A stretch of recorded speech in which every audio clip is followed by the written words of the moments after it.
Di surat Al-Hujurat ayat 13. A'udzu billahi minasyaitonir rajim. Ya ayyuhan nasu inna khalaqnakum min dzakarin wa unsa waj'alnakum syu'uban wa qabaila lita'arafu.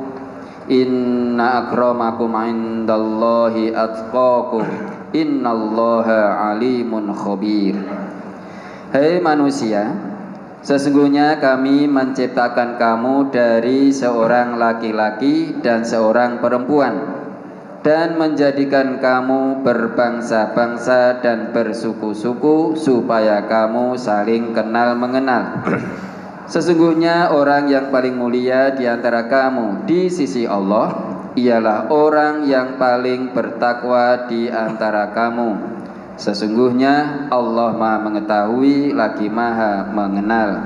Quran Surat Al-Hujurat ayat 13. Sehubungan dengan ayat tersebut, bagaimana agar kita bisa menjadi orang yang mulia, mendapat kebaikan di sisi Allah. Dan mohon juga keterangan pada kalimat supaya kamu saling kenal mengenal. Dan bagaimana cara berdakwah agar bisa atau mudah diterima pada masyarakat yang masih sangat kental dengan perdukunan, Ustaz? Ya, yang pertama tentu dengan meningkatkan kualitas ketakwaan kita. Inna akramakum indallahi atqakum, kan begitu. Jadi Allah itu menciptakan manusia bersuku-suku dan berbangsa-bangsa. Tidak hanya menciptakan suku Jawa dan bangsa Indonesia saja, namun banyak suku, banyak bangsa.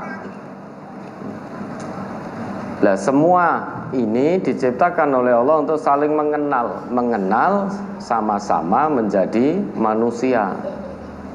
Jadi dari sisi kemanusiaannya saling mengenal. Tetapi ayat itu berlanjut, inna akramakum indallahi atqakum. Orang yang paling mulia di sisi Allah itu siapa yang paling takwa di antara kalian. Berarti orang yang tidak bertakwa itu tidak mulia di sisi Allah. Maka oleh karena itu kita bersyukur untuk bisa menjadi mulia, menjadi takwa, itu harus melalui Islam. Tanpa melalui Islam mustahil manusia menjadi takwa, itu mustahil. Nah, kita bersyukur kepada Allah sudah ditakdirkan oleh Allah menjadi seorang yang beragama Islam. Namun Islam yang dimaksud sebagaimana pesan Allah itu la tamutunna illa wa antum muslimun. Muslim yang dimaksud di situ bukan hanya sebatas orang yang ngaku beragama Islam. Kan Allah berpesan, jangan kamu tinggalkan dunia kecuali benar-benar dalam keadaan muslim. Sementara ini banyak orang yang hanya memahami orang muslim itu orang yang ngaku beragama Islam. Memang tidak salah gitu loh. Memang betul. Tetapi tidak cukup sebatas itu apa yang dimaksud oleh Allah la tamutunna illa wa antum muslimun itu. Muslim yang bagaimana?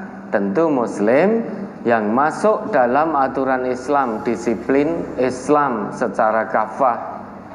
Ya ayyuhalladzina amanu dkhulu fis-silmi kafah. Itu muslim yang hakiki. Nah, kalau hanya sebatas ngaku sudah beragama Islam, ya para koruptor itu ya wis aman loh berarti.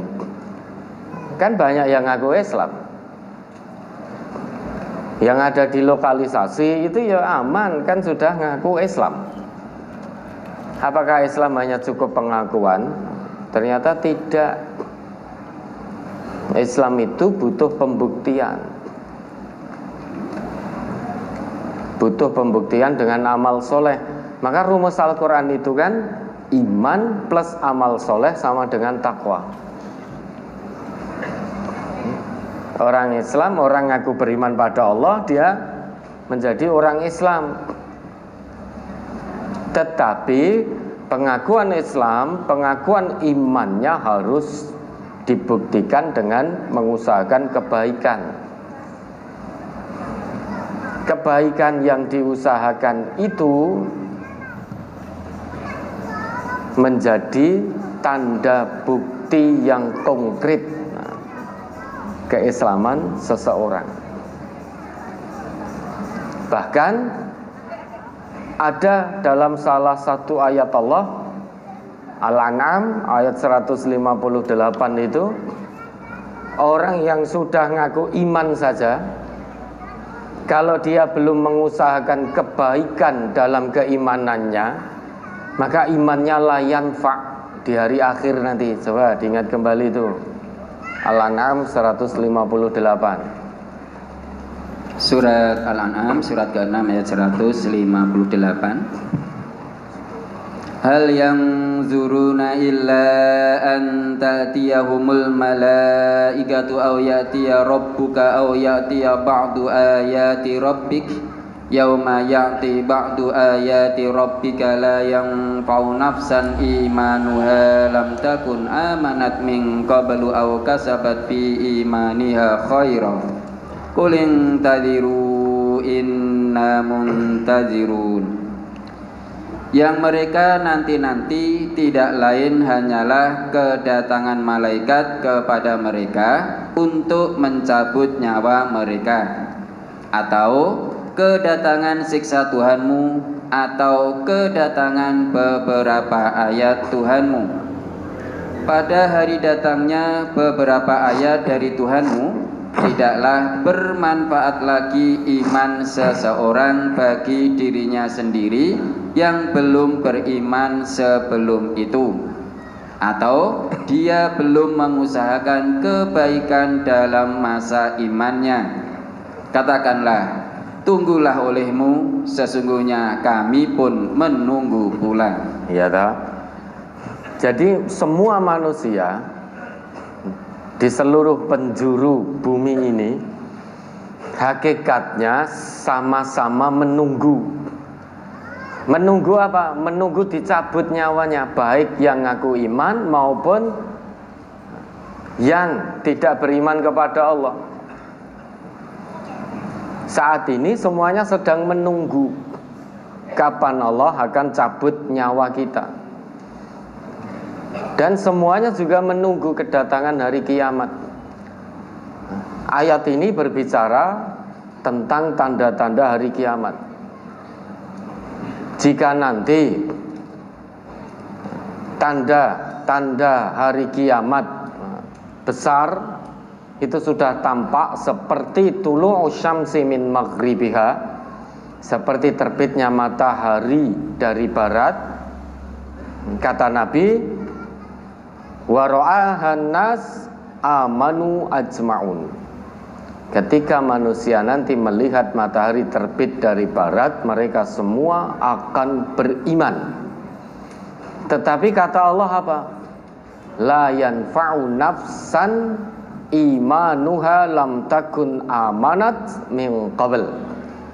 Pada hari itu nanti, sekalipun manusia itu mengaku beriman kepada Allah karena melihat matahari terbit dari barat, kalau sebelumnya dia tidak beriman kepada Allah, maka la yanfa', keimanannya pada hari itu tidak bermanfaat.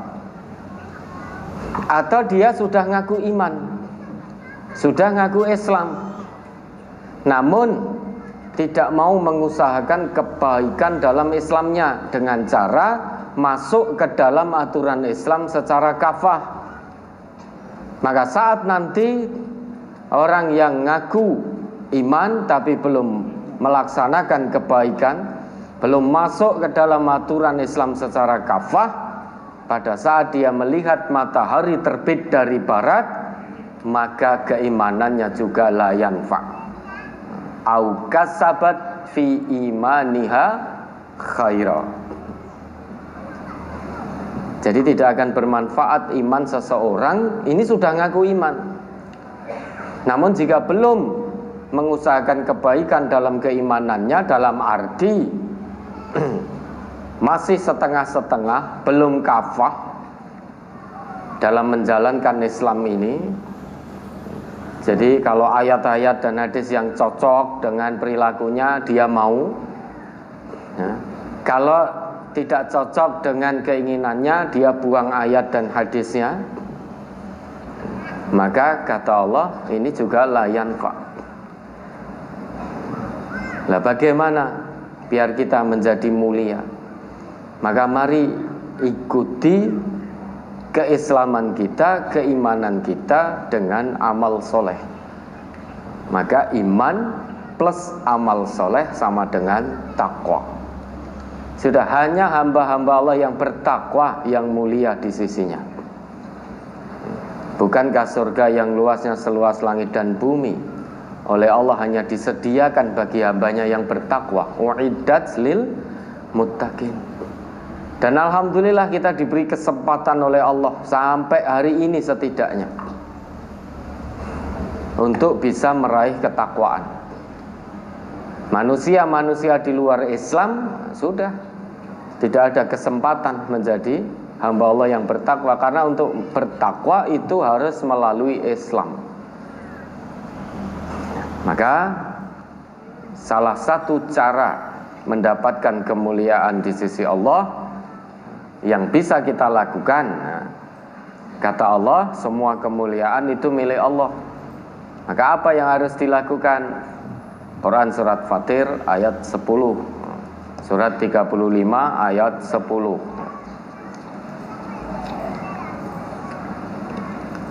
Surat Fatir surat ke-35 ayat 10. Man kana yuridul izzata falillahil izzatu jami'a ilaihi yas'adul kalimut thayyibu wal amalus sholihu yarfa'u walladzina yamkuruna as-sayyi'ati lahum adzabun syadid wa makru ulaika huwa yabur. Barang siapa yang menghendaki kemuliaan, maka bagi Allah lah kemuliaan itu semuanya. Kepadanya lah naik perkataan-perkataan yang baik dan amal yang soleh dinaikkannya.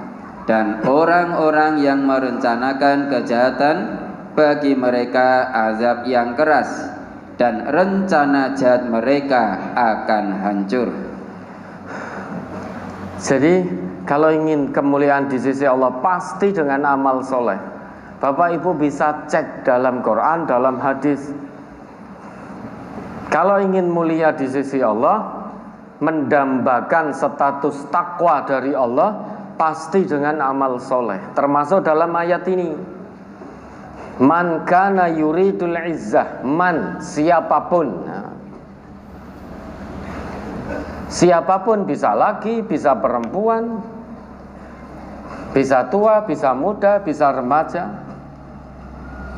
Siapapun yang mendambakan kemuliaan, ketahuilah bahwa semua kemuliaan itu yang memiliki hanya Allah. Maka jangan mengharap kemuliaan dari manusia. Manusia tidak bisa memberi kemuliaan pada manusia yang lain. Kenapa? Karena manusia itu sendiri tidak punya kemuliaan kecuali dia dengan takwa, maka akan mulia. Nah, fokus kita bagaimana meraih kemuliaan di sisi Allah, meski terhina di depan manusia. Tidak masalah. Semua manusia di muka bumi menghina, enggak masalah. Tetapi Allah memuliakan. Daripada semua manusia memuliakan, menyanjung, menghormati, tapi Allah menghinakan kita. Na'udzubillah. Yang menyelamatkan hidup kita dunia akhirat itu kemuliaan di sisi Allah, bukan kemuliaan di sisi manusia. Maka jangan terbolak-balik pikirannya. Jangan punya pemikiran atau pola pikir terbalik. Rela melanggar aturan Allah demi mengharap kemuliaan di sisi manusia. Rela melanggar aturan Rasulullah demi mengharap atau mendapatkan kehormatan di sisi manusia. Ini pola pikir terbalik. Apapun yang terjadi, apapun resiko dan konsekuensinya,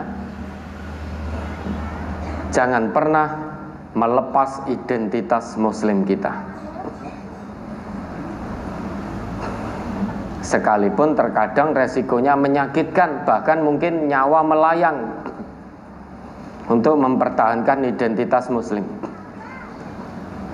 Baik yang bertahan dengan identitas muslimnya dalam kondisi sepahit apapun, ataupun yang melepaskan identitas muslimnya untuk mendapatkan kesenangan dunia yang menipu, semuanya sedang menunggu kematian. Semuanya pasti mati. Orang yang mati dengan tetap mempertahankan identitas muslimnya, maka bahagia dia, mulia di sisi Allah. Orang yang mati namun menanggalkan identitas muslimnya, terhina dia di sisi Allah. Salah satu yang menunjukkan identitas muslim kita menurut ayat ini, ilaihi yas'adul kalimut thayyib wal amalus shalih yarfa'u. Seorang muslim lisannya itu akan terus berkata yang thayyib, yang baik-baik. Dan seorang muslim dia akan berbuat yang soleh.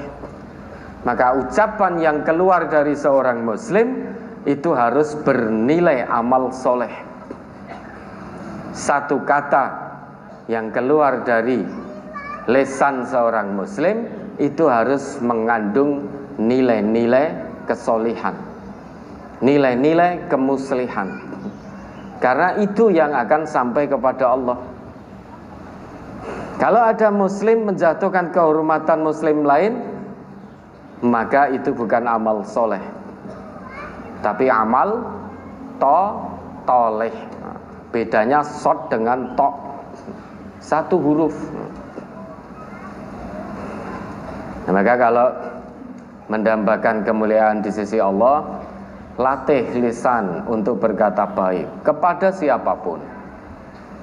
Yang hak katakan hak, yang batil katakan batil. Jangan campur aduk, jangan abu-abu, enggak usum. Sekarang sudah bukan zamannya abu-abu. Ya, rono iya, rene iya kan itu. Kalau abu-abu seperti itu menjadi tidak terhormat di mata manusia saja, tidak terhormat. Nah, sebentar lagi 2024. Banyak politikus lah loncat sana, loncat sini, loncat sana. Itu kan di mata manusia saja sudah tidak terhormat. Lah, seorang muslim harus punya identitas, harus punya komitmen. Tidak lagi abu-abu, ngalor ya gelem, ngidul ya gelem, ngetan ya gelem, ngulon ya gelem. Maka ini komitmen keislamannya dipertanyakan, kemuliaan di sisi Allah dipertanyakan. Nah, itu yang pertama.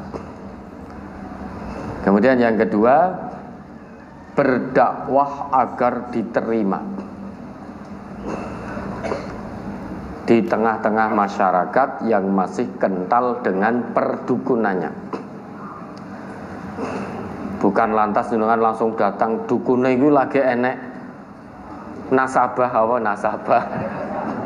pelanggan pasien lagi mantra-mantra jopa japu langsung jenengan datang tendang-tendang, bukan begitu ya. Allah sudah beri metode dakwah yang paling ampuh, metode dakwah dari Allah. Coba An-Nahl 125.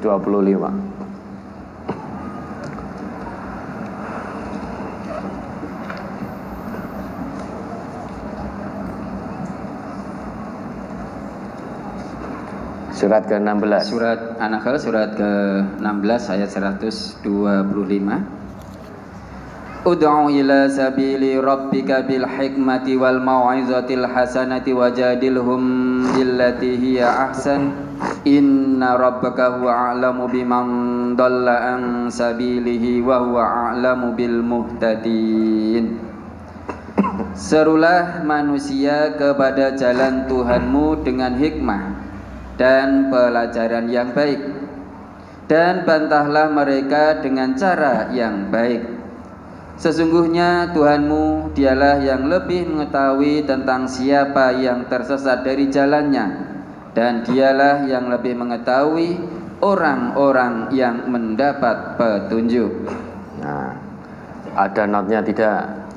Kepada jalan Tuhanmu yang baik, maksudnya ada hikmah, ialah perkataan yang tegas dan benar yang dapat membedakan antara yang hak dengan yang batil. Nah, ini metode dakwah dari Allah langsung.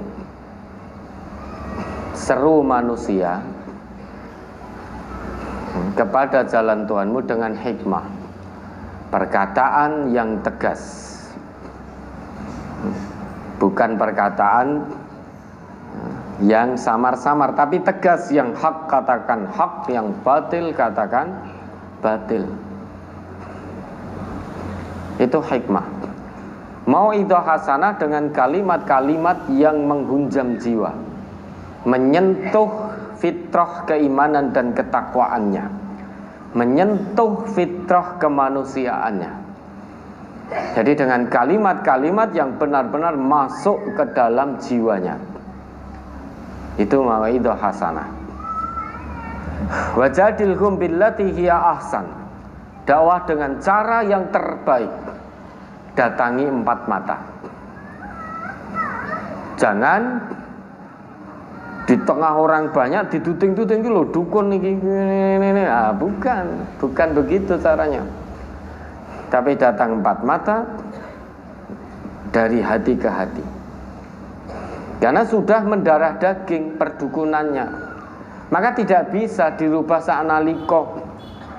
Langsung jenengan tunjukkan ayat saat itu juga tidak bisa berubah.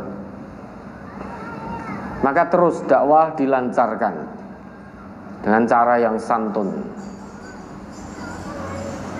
Dengan demikian, yang didakwahi itu akan diluruskan nafsiyahnya, jiwanya, dan akliyahnya, pola pikirnya.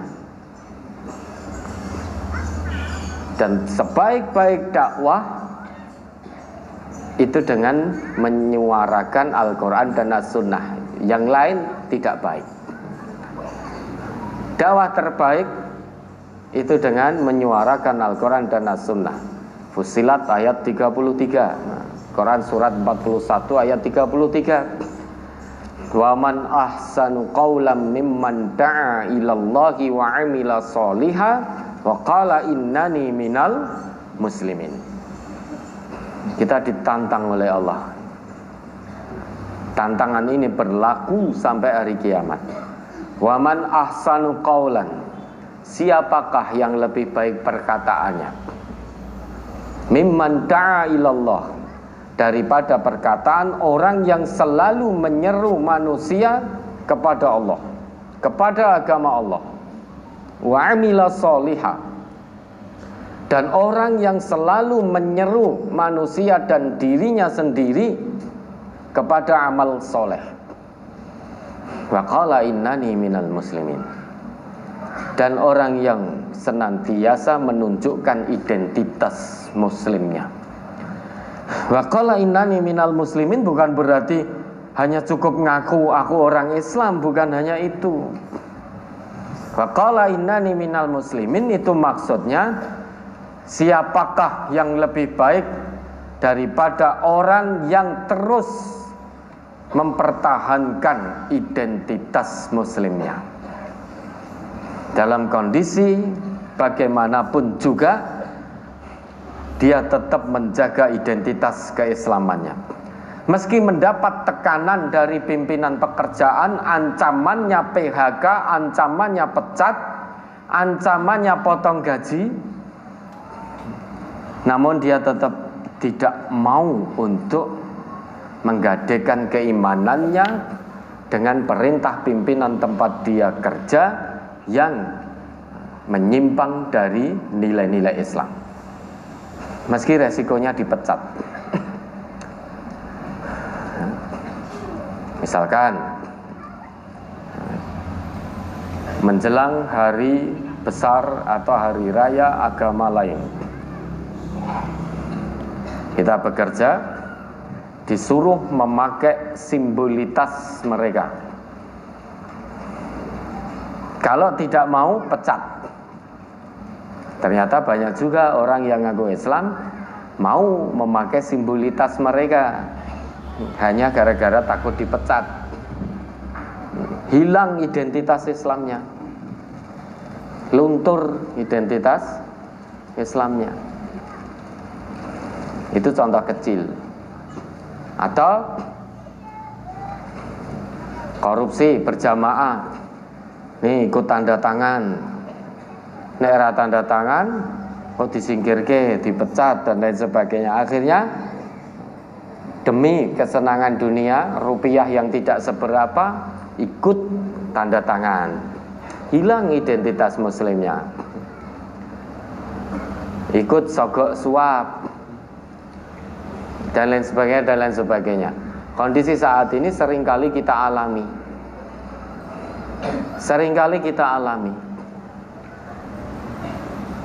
Seringkali orang yang ngaku Islam itu kehilangan identitas Islamnya.